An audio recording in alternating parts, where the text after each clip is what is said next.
Tanzanian artist Rajab Abdul Hahali, popularly known as Harmonize, was earlier today held at the Kileleshwa police station over charges of obtaining money by false pretense.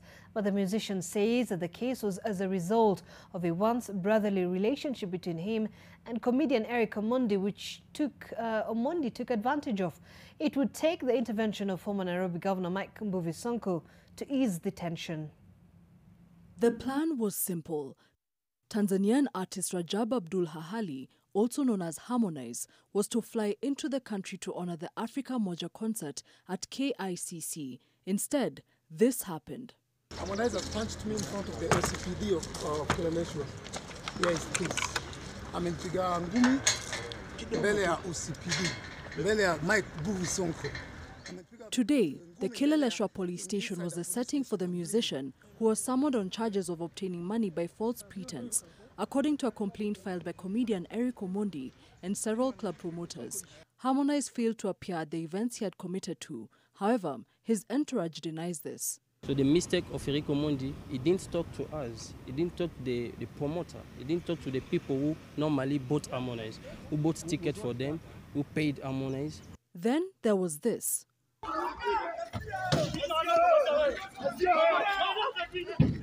A video of Harmonize outside Captain's Lounge Athi River, where patrons tried to rough him up because he had only performed for 5 minutes.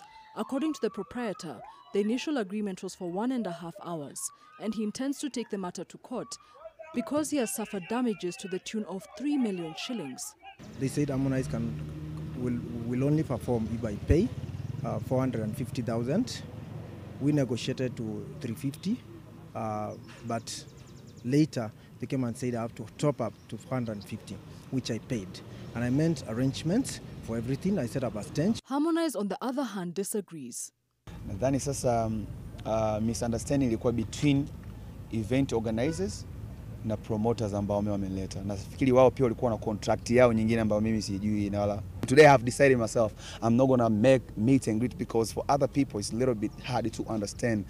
DJ K of Cocorico Lounge Thika also claims that Harmonize did not appear despite agreeing to do so. Kubaliana kwamba ataingia masaa ya saa 7 usiku. Tukakaa kwenye klabu, mafansa wameingia, watu wamejaa klabu wanangoja Harmonize, ikafika saa 7 hajaonekana, tukasonga ikafika saa 8, baada aonekani, saa 8:30 aonekani. Kwa hivyo mdosi wangu akaamua tuje tumtafute si wenyewe. I took money from Mike Sonko. I took money from Cocorico. Yeah? And he took money from Captains. Yeah? And he was refusing to yesterday refused to the show. I begged him, I've not slept. Shikari bro. This is how I was performing yesterday. Sijalala kwangu.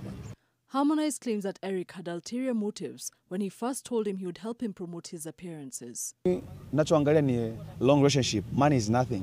Kwa mtu kama Eric namuona alikuwa na heshima kubwa kwenye industry. So akiwa ananiambia bana kuna ishi kesho mimi nitakusupport pia. Naona kama okay, win-win situation. Kumbe yeye alikuwa anaitumia vibaya, anachukua pesa afa ananiambia bana Harmonize atakuja. Mike Sonko, who had contracted Harmonize to perform at one of his Mombasa establishments, would arrive at the station later to calm things down. But siye ambaye alisign contracts na hizo clubs ni various brokers. Unajua Kanairo vijana hujitafutia.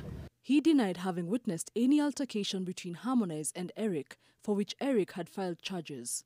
Sidhani kama kuna vita imekuwa. Kuna vita imekuwa? Kuna vita. Huh?